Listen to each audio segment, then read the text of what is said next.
Senhor, aquelas que não puderam estar aqui também, Pai. Abençoa cada um, dá a eles conforme suas necessidades. Senhor, Tu sabe melhor do que nós o que cada um precisa. Esteja conosco, Senhor, agora. Nos desliga do mundo externo e limpa o nosso coração para que possamos ouvir a Tua palavra, Senhor. Colocamos tudo em Tuas mãos, em nome de Jesus. Amém. Amém, obrigado. Vocês aqui podem tomar seus lugares. Obrigado, Anne e Jonathan. Obrigado por todos que têm tornado possível esse acontecimento de cada domingo. Sabe, igreja é o processo de se doar, de colocar-se a serviço, que essa disposição se multiplique entre nós, como Igreja Cristo Bom Pastor. Estou mais animado hoje, vocês perceberam aqui que eu ganhei uma plataforma maior aqui para a pregação. Eu quero agradecer a liderança da igreja por esse presente, facilita a gente no trabalho, né? Todo o processo para facilitar a pregação do Evangelho é muito bem-vinda. E eu também pensei que, como a plataforma é maior, a pregação vai ter que ser maior, né? Então isso aí já esperamos. Queridos e queridas, que a graça, a paz e o amor do Senhor, que expectativa sempre fica no nosso coração. O que Deus tem falado a você durante a semana, de que forma a palavra tem impactado o seu coração, sua vida, dirigido o seu caminhar. E hoje eu confesso a vocês que eu tenho um sentimento no meu coração. Nós vamos nos despedir de Jonas. Que jornada interessante. Eu não sei o que aconteceu com você durante esse mês, mas deixa eu relembrar, nós usamos o tema de Deus é a salvação, a nós cabe a missão, e é bem essa questão. Agora, você lembra que no primeiro domingo nós falamos de um homem que Deus chama e que foge de Deus? Jonas fugiu de Deus. E o livro foi descrevendo aquele enredo de complicação. Quando você foge de Deus, as coisas se complicam. Tempestade no mar, e outras pessoas sofrem quando nós nos distanciamos de Deus. E aí, Jonas é engolido, salvo por um peixe. Maneiras estranhas de Deus salvar. Quem disse que Deus cabe nos nossos esquemas? E lá, então, no segundo domingo, nós falamos de um homem que finalmente ora. Jonas é um homem do finalmente ele faz isso, finalmente ele faz aquilo. Você também é assim, né? Devagar, quase parando com algumas coisas. E aí quando ele ora, ele fala, ao Senhor pertence a salvação. E fala de um Deus que é mais forte que a morte. Apesar de toda a sua rebeldia, Jonas expressa algumas verdades. Em terceiro lugar, nós falamos domingo passado de um homem que, tá bom, cuspido na terra pelo peixe, ô sujeito indigesto esse Jonas, né? E aí ele finalmente, de novo, finalmente resolve ir a Nínive, que era o projeto de Deus para a vida dele. Qual é o projeto de Deus para a sua vida, meu querido, minha querida? Você não tem como fugir, e os projetos de Deus para a nossa vida, nós fomos criados para eles. E ele prepara uma pregação sem muito esquema, sem aquele esmero que eu disse, né? Não prepara nenhuma história comovente, nenhuma ilustração. Ele simplesmente diz 5 palavras, né? Ainda 40 dias e Nínive será aniquilada, destruída. Vamos cancelar o CPF, como diz por aí, de todos vocês, né? Deus vai fazer isso.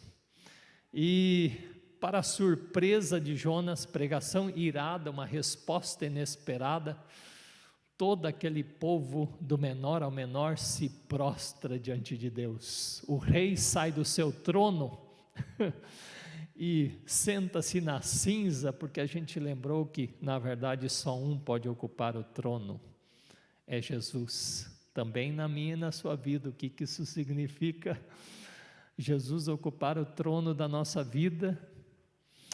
E aí nós chegamos no nosso último encontro com Jonas. Vamos ler o capítulo 4. Vamos ler o capítulo 4, que nos fala algumas questões muito interessantes para a nossa vida também. Deixa eu me ajeitar aqui assim.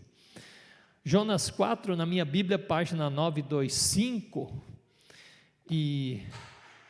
Então, nós terminamos no último domingo, quando todo o povo se arrependeu e Deus, então, não aniquilou os ninivitas.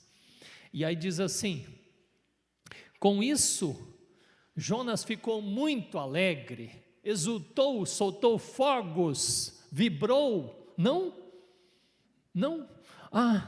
com isso desgostou-se Jonas extremamente e ficou irado. A palavra para irado aqui não está bem traduzido. Imagine-se furioso, soltando fogo pelas ventas, como a gente diz. É assim que significa essa palavra.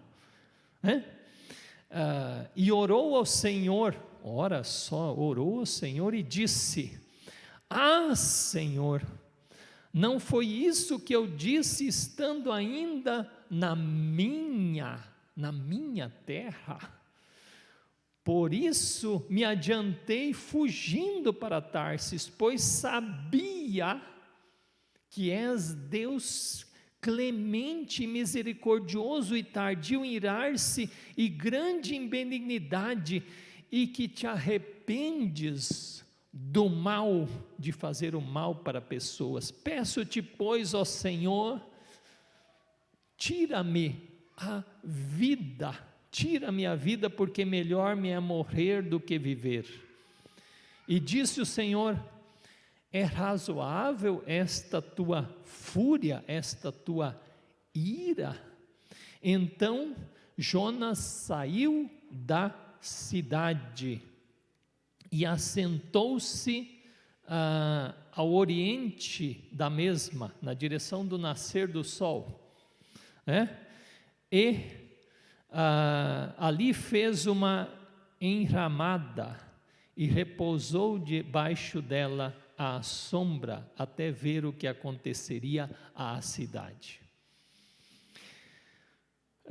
Então fez o Senhor Deus nascer uma planta, que subiu por cima de Jonas, para que fizesse sombra sobre a sua cabeça, a fim de o livrar do seu desconforto. Jonas, pois, se alegrou em extremo por causa da planta, mas Deus, no dia seguinte, ao subir da alva, enviou um verme, o qual feriu a planta e esta se secou. Em nascendo o sol, Deus mandou um vento calmoso oriental. O sol bateu na cabeça de Jonas de maneira que desfalecia, pelo que pediu para si a morte, dizendo: melhor me é morrer do que viver. Então perguntou Deus a Jonas: é razoável esta tua ira por causa da planta? Ele respondeu: é razoável minha ira até a morte. Tornou o Senhor: tens compaixão da planta, que não te custou trabalho, a qual não fizeste crescer, que numa noite nasceu e numa noite pereceu. E não hei de eu ter compaixão da grande cidade, aí pensa na cidade que você vive, de Nínive, em que há mais de 120 mil pessoas que não sabem discernir entre a mão direita e a mão esquerda, e também muitos animais. Senhor, a tua palavra é poderosa, é como um martelo que esmiuça a pedra, que esse martelo também, do seu jeito, molde nosso coração para ouvir realmente o que o Senhor tem a nos falar. Em nome de Jesus, amém. Meus queridos, minhas queridas, há um homem bravo aqui, O que Jonas sente, né? O que Jonas sente neste relato é um homem em fúria, um homem que está muito bravo, uma raiva intensa. Quando foi a última vez que você se sentiu furioso? Foi com o som do vizinho quando você estava gravando algo, né? Foi com alguém que fechou você no trânsito, foi com seu chefe que destratou você, foi com seu filho que não correspondeu à sua expectativa, foi com seu cônjuge que de repente não se comunicou direito com você, enfim, ou foi quando você bateu o dedo em algum lugar, deu um tropeço, doeu pra caramba, você ficou furioso quando veio uma notícia de uma conta que você não imaginava. A gente tem momentos que fica furioso. Jonas também estava muito bravo aqui, mas o dramático dessa situação é que Jonas não estava bravo com questões da sua vida rotineira, ele estava bravo com Deus, e muito bravo, mas furioso mesmo, como eu disse. Como eu disse também, ele não deveria estar pulando de alegria, se um projeto que ele foi conduzido deu tão certo, ele deveria estar vibrando. Na verdade, alguns comentaristas dizem, esse livro de Jonas poderia ter terminado aí, como que dizendo assim, então aconteceu a conversão de todos os ninivitas, Jonas pegou sua mochila e foi saltando de alegria para casa, porque Deus havia operado uma grande salvação na história do mundo. Mas não, Jonas precisa da prorrogação, né? Ele provoca uma prorrogação nessa história. A gente tem um capítulo a mais nesse livro por causa da teimosia de Jonas. E ele então está furioso com Deus. Ele diz, eu já sabia. Eu já sabia. Os ninivitas tinham falado assim, quem sabe Deus se arrepende. E Jonas, mais esperto, com aquele ego inflamado, diz, isso eu já sabia, né? Eu já sabia disso. E Jonas manifesta um desprezo por este povo. Ele não se alegra pelo acontecimento, ele não se alegra com a salvação, ele não se alegra com a libertação. Deixa eu dizer uma coisa muito séria sobre isso aqui. Jonas, no fundo, lá no peixe, tinha dito, os que se entregam a ídolos, a coisas vãs, ofendem a Deus. E sabe o que é pior? Nisso aqui, Jonas está demonstrando que ele é um idólatra. Qual é a idolatria de Jonas? É o amor pelo seu povo, pelo seu interesse, apenas pelo que é seu. E lembre que eu falei que o rei sai do trono e se senta em cinzas. Aqui Jonas exalta no trono seu ego, a sua preferência. Ele discute com Deus porque as coisas não acontecem como ele queria que acontecesse, e não pergunta, afinal, é o interesse de Deus que está em jogo ou o meu? Meu querido, minha querida, pense sobre isso. Talvez muitas vezes nós estamos cultivando deuses dentro do nosso coração que às vezes são sutis, mas a gente precisa pensar. Eu vou falar mais sobre isso. Agora é interessante que Deus, que Jonas revela nesta sua queixa. É maravilhoso Deus que Jonas revela nessa sua queixa. Observe comigo, ele diz assim, pois sabia que és Deus clemente, misericordioso e tardio em irar-se e grande em benignidade.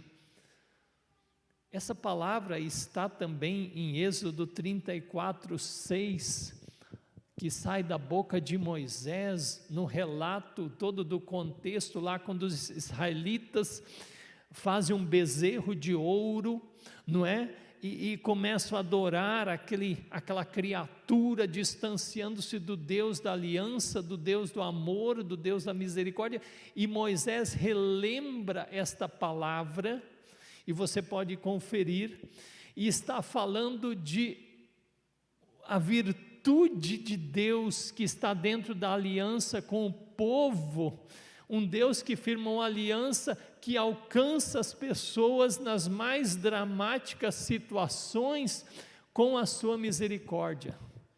Se tem uma coisa que nós temos que aprender, mesmo que isso às vezes, como Jonas vai nos trazer desconforto, Deus essencialmente está mergulhado, se eu posso dizer assim, ou transpira misericórdia. Deus transpira misericórdia. O que seria de nós, meus queridos, se Deus não fosse assim? Se nós pensássemos assim, por um deslize que nos fulmine, que caia um raio sobre nós. Mas Deus é rico em misericórdia, pronto a perdoar. E é este Deus que Jonas retrata mesmo na sua ira, lembrando uma palavra bíblica. Jonas conhecia a Bíblia, não é? Ele sabia dessa declaração de Moisés, que está firmada na aliança de amor e que diz que Deus multiplica-se em misericórdia, em compaixão, em perdão, até 1000 gerações. Você consegue ser tocado por isso? Sabe, esse alcance de Deus dessa forma, eu vejo isso pela minha vida. Quando eu na minha juventude estava longe de Deus, quase caindo no alcoolismo, e Deus, por causa dessa sua misericórdia, me alcançou, pelo testemunho de outras pessoas que falavam desse Deus de amor. E esse Deus de amor é que atua no mundo, olhando para os pecadores, olhando para as cidades, olhando para os campos, olhando para o movimento das famílias, da sua família, da minha família, e Deus se derrama em misericórdia. E nós talvez muitas vezes somos também que nem Jonas, nós nos incomodamos. Sabe, aqui me lembra assim Jonas como que se irritando, da mesma forma como aquele filho mais velho se irritou com a misericórdia do pai para com aquele filho que havia abandonado a casa, e que de repente quando ele volta o pai simplesmente o abraça.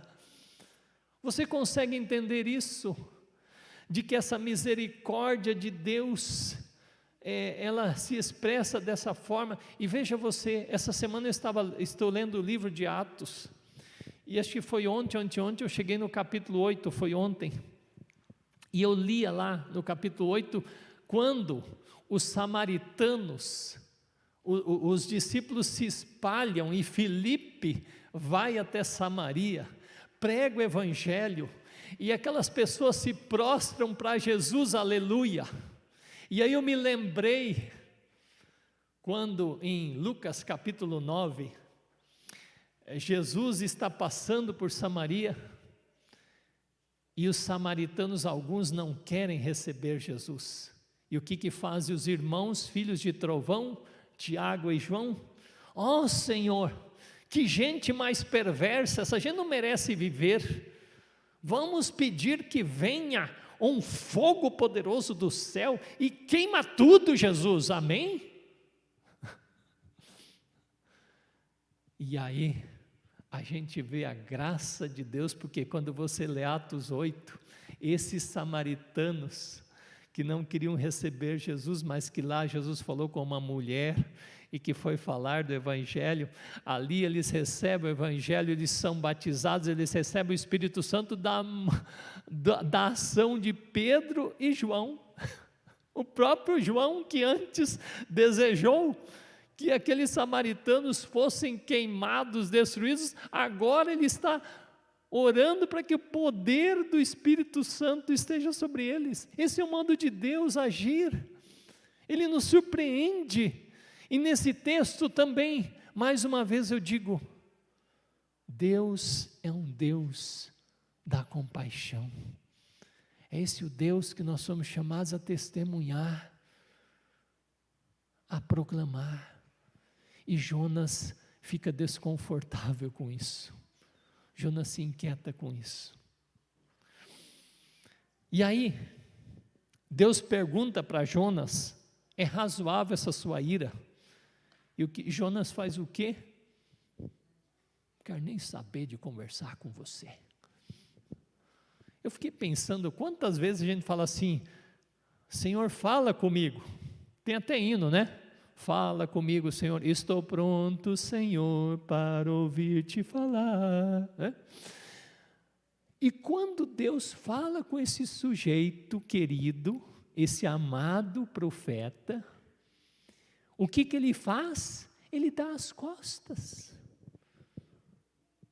Parece a gente, às vezes, com aquelas nossas orações, né? Ó Deus, eu estou com pressa, hoje de manhã já estou atrasado, mas abençoa meu dia, blá, blá, blá, blá, blá, blá, blá, tchau. E Deus queria falar uma coisa para nós e nós vamos embora. Que nem alguém já disse uma vez, parece aquelas crianças que fazem aquela brincadeira de ir nas casas, assim, nos muros, toca a campainha e sai correndo. A gente tem oração assim também, às vezes a gente faz essas orações, aperta a campainha e sai correndo. Jonas fez isso. Agora, falando em fazer, o que Jonas faz? Essa é a pergunta. O que Jonas faz? Minha bateria está fraca. O que Jonas faz? Sabrina, eu tenho bateria ali pilha ali naquela minha mochila, mas tá bom. Ok, mas a pergunta é, o que Jonas faz? O que Jonas faz revela muito do que a gente também é capaz de fazer. O texto diz que Jonas afastou-se de Deus e foi assentar-se, aliás, ele saiu da cidade, assentou-se ao oriente da mesma e fez uma emaranhada, enramada, e repousou debaixo dela. Ele faz algo. Este homem, ele sai da cidade. Domingo passado nós falamos que na verdade nós não devemos sair da cidade, nós devemos circular pela cidade em amor, em oração. Agora este homem despreza tanto aquele povo que ele sai da cidade, ele vai para um sítio, ele vai para um hotel fazenda, ele vai para um lugar de repouso, né? Mas então isso só manifesta como que ele dizendo assim, eu saio porque eu não quero nada com essa gente, eu não tenho nenhum, o que me importa o que acontece com a vida deles? Ele só deseja que eles tenham o pior fim. Faz uma tendinha, que bonitinha, uma tendinha para si, para ficar confortável. E aí, como eu disse antes, este homem, ao fazer isto, ao desprezar a palavra de Deus, ao sair, ao afastar-se, ele está de novo refletindo, eu sou dono de mim mesmo, eu tenho os meus caprichos, eu tenho as minhas preferências, é isso que interessa. Presta atenção aqui comigo de novo sobre isso. Às vezes, na vida comunitária tem crise sobre isso, por causa das preferências, dos gostos, do que eu quero que aconteça. Esses dias ouvi uma história de um problema que deu numa igreja por aí, porque venderam algo que alguém doou, mas não era bem para isso, e criou uma confusão terrível com a liderança. Não foi aqui isso não acontece, né? Aí eu lembro de uma outra história, uma vez de uma igreja que começou a crescer um trabalho de ação social, e um pessoal mais dono, né, do lugar da igreja falou: mas como assim? Essas pessoas vêm de fora, não ajudam com nada, usam nosso papel higiênico, né? Usam nossas instalações que nós tão com muito suor construímos. Que isso? Que isso, gente? Nós não entendemos o evangelho ainda? De que temos que descer do nosso trono, de que temos que deixar Cristo reinar e ficar nos afastando por desprezo das necessidades dos outros. Aí, o que Deus faz depois do que Jonas faz? Jonas constrói para si aquele espaço, aquele camarote, ele fica ali no camarote. Agora eu quero assistir um espetáculo. E Deus é tão sutil. A história nos mostra como que Deus dizendo assim: meu querido, eu vou ensinar agora de vez uma lição para você. Mas Deus ensina por uma via muito, muito bela. Esse Deus que domina todas as coisas, esse Deus que nesses 4 capítulos de Jonas mostra que ele atua na tempestade, ele dá ordem ao peixe que acolha Jonas, que vomite Jonas, ele lida com esse povo ninivita perverso com muito amor. Esse Deus faz vir uma planta, que os estudiosos não sabem bem que planta foi, mas alguns acham que era uma mamoneira, que dá mamoneira. Lembra a mamona? Conhecem mamona? A gente, quando era guri, gostava de pegar as mamonas, né, para jogar nos outros. A gente brincava com isso, né? Mas a mamona tem uma folha grande, talvez ajudaria, porque cresce rápido, dá aquela sombra confortável ali no deserto, ou podia ser também uma outra planta. E a gente vê por isso como Deus domina todas as coisas. Deus está no controle. Eu tantas vezes escuto as pessoas, leio as pessoas escrevendo isso, mas vamos prestar atenção numa questão. Karl Barth, um grande teólogo do século XX, em meio às incertezas de poder lá da Europa, entre a Primeira e a Segunda Guerra Mundial e tudo aquilo, naquela instabilidade de poderes, ele disse: há um governo, e esse governo é do Senhor Deus. Ainda que muitos poderosos acham Deus não está lidando com nada, mas Deus está no controle. Isso eu quero dizer no sentido de que, quando a gente fala isso, nós temos que perceber, não é no controle para fazer as coisas que eu acho que são as certas, mas quando a gente diz Deus no controle, é porque Ele está cumprindo ponto por ponto os seus propósitos com a história do mundo e com a história da humanidade. Deus nunca falha. Deus não há o que impeça Ele de cumprir os seus propósitos no mundo. E aí, nós percebemos isso. Deus controla a planta. E, que legal, obrigado.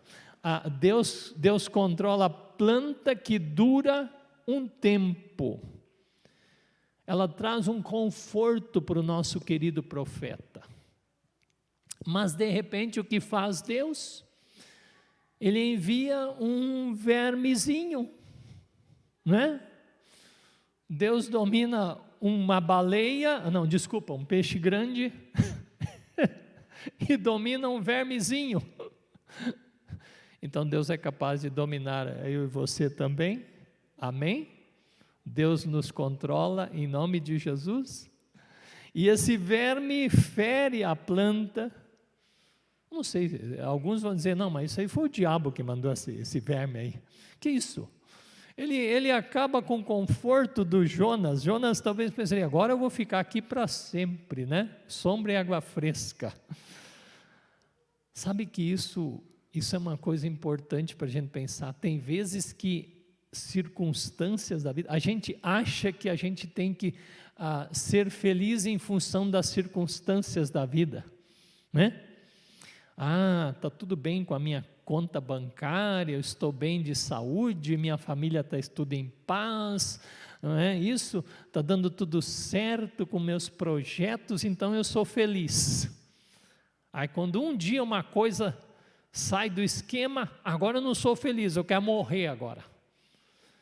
Nós vamos refletir sobre isso nos meses de julho, agosto em diante, pensando qual é o propósito da vida, para o que a gente é chamado a se dedicar.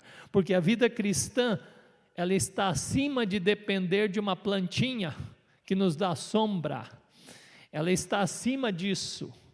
E esse desgosto de Jonas não é o reflexo de uma espiritualidade sadia, centrada em Jesus. Porque a palavra de Deus nos ensina que, independente das circunstâncias, a nossa força, a nossa alegria está em Jesus. Amém? Então, hora da lição. O que Jonas aprende? Quando a planta morre, volta o mimimi. Ai, não sei o quê, pois é, a coisa aconteceu, eu quero morrer, né? Ai, ó vida, ó tédio, ó não sei o quê, nada é bom. E Deus repete a pergunta.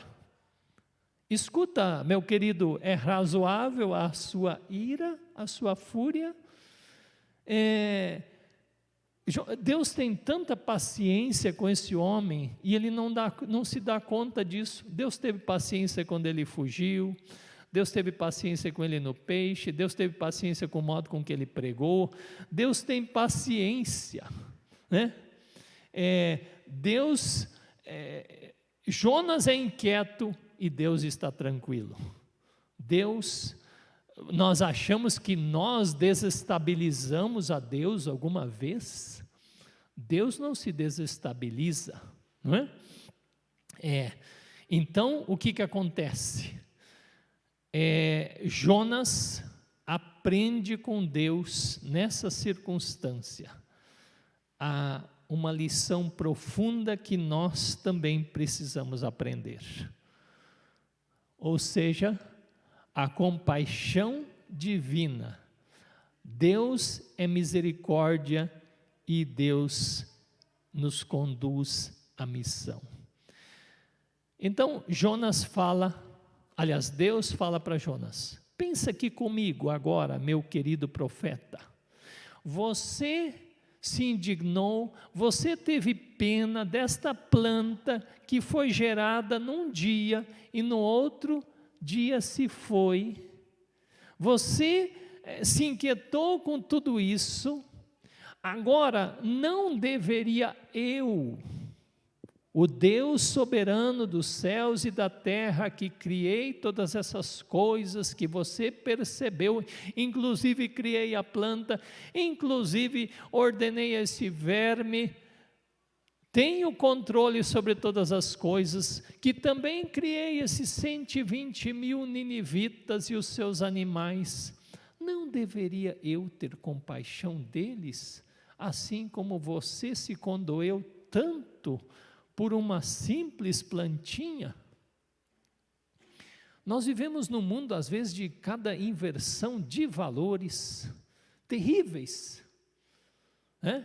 As pessoas queimam de paixão por coisas e desprezam o que é o essencial. Tem gente que morre de paixão pelo seu carro, né? Meu Deus do céu, se riscar alguma coisa. Enquanto isso, despreza a vida. E tantos outros exemplos. De novo, a questão da idolatria. E Deus está falando qual deve ser o nosso foco: coisas ou pessoas? Deus privilegia o relacionamento. Não deveria eu ter compaixão de 120 mil pessoas que não sabem discernir entre o que faz a mão direita e esquerda e mais os animais que aí estão? E nós ficamos sem resposta do que Jonas fez a partir daí. Que coisa fantástica o final do livro de Jonas. É que nem aqueles filmes que você assiste e você fala assim, às vezes eu e a Sônia estamos assistindo o filme, daí a gente fala, ué, acabou? Quando começa a subir, né? O filme acabou, mas peraí, e agora? Acabou aqui esse filme? Como é que fica isso? Não sabemos se Jonas respondeu, não sabemos para onde Jonas foi, não sabemos se ele falou assim, agora eu entendi, Deus, qual é a próxima missão? Qual é a minha próxima missão? Vai continuar. Séculos mais tarde, um outro homem se tornou o verdadeiro Jonas, que Deus espera que seja. Jesus de Nazaré. Jesus veio a esse mundo, andou pelas cidades, não fugiu delas, doou-se em favor das pessoas, para a incompreensão dos religiosos certinhos da época, andava entre os mais desprezados, que não entendiam esse amor, essa compaixão de Deus, concretizada na pessoa de Jesus Cristo de Nazaré. Jesus amou as pessoas, foi ao encontro delas e não se afastou, curou, libertou, restaurou, alimentou, anunciou o reino, e mais do que isso, como nós lemos em Mateus 12, no início do culto, ele deu a sua vida no lugar nosso que nós mereceríamos, derramou seu precioso sangue, e ficou 3 dias e 3 noites no túmulo, como Jonas havia ficado naquele abismo do peixe, mas não ficou por teimosia, mas por causa da obra amorosa e compassiva de Deus em nosso favor, para que todos experimentassem a salvação, assim como os ninivitas. E Deus, Jesus morreu por todos os pecadores, ninivitas, russos, egípcios, alemães, caldeus, romanos, japoneses, cubanos, samaritanos, até por brasileiros. Jesus morreu. Aleluia! Jesus morreu para nos salvar também. Seja lá onde você estiver na sua cidade, Jesus morreu pelos habitantes dessa cidade, por amor a essa cidade, e se aproximou dessa cidade. Carmen, dá para preparar o vídeo? Queridos, deixa eu só dizer uma coisa antes de eu passar algo. Esse livro fica em aberto por quê? Por que esse livro fica em aberto? Porque essa pergunta que Deus faz para Jonas, na verdade, Ele está falando para Oscar, para que tudo o seu nome aqui. Não deveria eu ter compaixão? Então lança-te a missão. Então vai anunciar. Como eu disse domingo passado, nós circularmos pela cidade em oração e falar, Senhor, onde há pessoas precisando, clamando, chorando, como nessa semana aqui em nossa cidade, morre um jovem de 16 anos num acidente bobo, e que há pessoas chorando, sobretudo a mãe chorando por causa disso. Misericórdia, Deus, compaixão, Senhor, alcança pessoas, Deus, mas alcança por mim, que ando, que não devo me indignar com a misericórdia de Deus, mas muito pelo contrário, dizer obrigado, Senhor, porque Tu és assim, porque em Jesus Tu provaste que és assim. E nós somos chamados, de Deus é a compaixão, mas a nós cabe a missão de sermos esses agentes da compaixão e da missão, e entendemos o chamado. O livro está em aberto, o livro de Jonas, porque A pergunta é para mim e para você. Assim como o livro de Atos que eu citei, também ele termina em aberto, com Paulo em Roma, anunciando o Evangelho e não conta mais nada. Por quê? Porque quem tem que continuar essa história somos nós, a igreja do Senhor, que não é para ficar armando suas tendinhas, se protegendo. Ai, esse sol está me queimando, por favor me ajuda, com seus mimimis, com seu ego, mas que deve descer do trono e deixar Jesus reinar na sua vida, entender essa compaixão, essa misericórdia de Deus. Vamos ver se vai rodar. Eu selecionei um vídeo de uma amiga nossa que contou uma história fantástica, uma história urbana, de falar de Jesus. Preste muita atenção nesse testemunho da Rosana. É algo que nos tocou profundamente, de como Deus nos chama para sermos instrumentos da misericórdia e da compaixão de Deus. Olá, o meu nome é Rosana, eu sou natural de Curitiba e atualmente moro na cidade de Itapoá. Eu gostaria de compartilhar com vocês algo que aconteceu comigo há muitos anos atrás em Curitiba. Eu estava voltando do trabalho para casa, peguei o ônibus lá na Praça Rui Barbosa e sentei no fundo do ônibus, bem lá no fundo, no último banco. E logo em seguida entrou uma senhora e se sentou mais para o lado da frente. Bom, quando o ônibus saiu, passados algumas quadras, veio uma voz que me disse assim: vai lá e senta ao lado daquela senhora. Eu pensei, acho que eu tô ficando maluca. De novo veio aquela voz e disse: vai lá e senta ao lado daquela senhora. Aí eu percebi que era Deus falando comigo, era o Espírito Santo que estava me dando instruções. Mas eu questionei, eu disse: mas Senhor, eu não conheço aquela senhora, o que eu vou fazer sentada ao lado dela? E novamente a voz disse: vai lá e senta ao lado daquela senhora. Bom, eu fui. Sentei ao lado daquela senhora, meio sem jeito, sem saber o que falar. E no meu pensamento eu só dizia assim: Deus, eu não sei o que é para eu falar. E de repente me veio uma paz no coração de que não era eu que iria falar.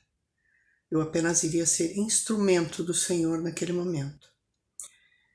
Eu não sei até hoje, não me lembro o que eu conversei com aquela senhora, o que eu disse para aquela senhora. Não sei, eu não me recordo. O que eu sei é que quando chegou o ponto para eu descer, eu toquei a campainha do ônibus, desci. E qual não foi minha surpresa, essa senhora desceu no mesmo ponto que eu. E eu não a conhecia, nunca a tinha visto. Quando descemos, eu fui me despedir dela, ela me deu um abraço e ela disse assim: você foi usada por Deus para salvar minha vida hoje. Eu olhei para ela e disse: não entendi. E ela falou para mim que ela tinha saído de casa para ir para o centro da cidade acertar alguns detalhes de algumas contas dela que ela tinha que pagar, e que ela tinha deixado um copo com veneno em cima da mesa da cozinha e que ela iria tomá-lo quando voltasse para casa.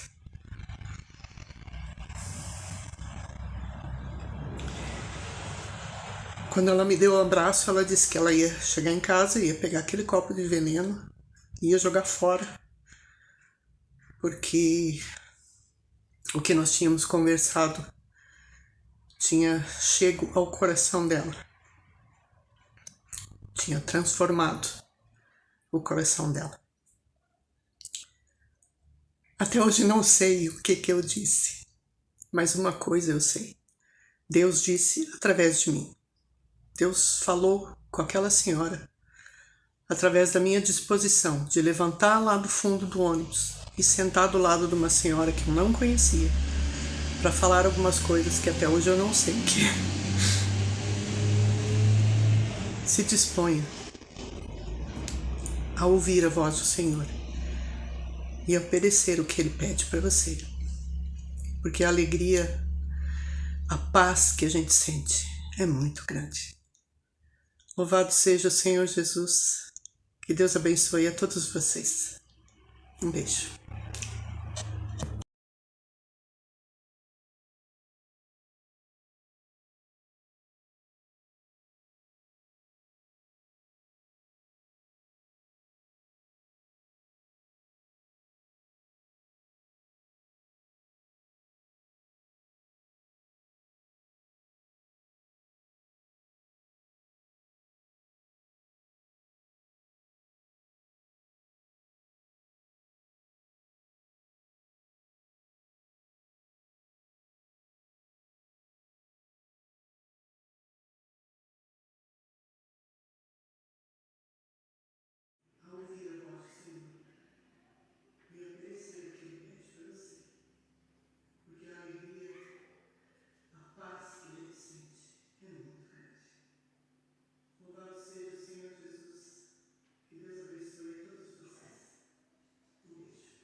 Agora eu pergunto para você, é possível, diante de um testemunho desse, a gente ir que direção? A direção de um Jonas cheio de seus recalques, de seus próprios interesses, ou a direção de Jesus de Nazaré que nos fala, vai, porque tem gente precisando. Eu quero encerrar esse testemunho da Rosana. A Rosana é uma amiga nossa de muitos anos, ela gravou essa semana esse vídeo, ela tinha falado esses dias isso conosco. Ela mora na praia de Itapoá, lá no norte de Santa Catarina, conheço, e a pergunta é, você está disposto a ouvir o chamado de Deus para a sua vida? Você está pronto para ser bênção para os outros e não peso ou complicação? Você tem como propósito intensificar sua vida de oração em favor de outros, intercedendo, clamando? Está disposto a obedecer a ordem de Jesus de evangelizar? Discípulo vive como Jesus vive e quer expressar a forma de Jesus viver. Você ama as pessoas ou às vezes se percebe desejando o seu mal? O que você tem feito? Você já tem feito coisas pelo bem da sua cidade? Intensifique.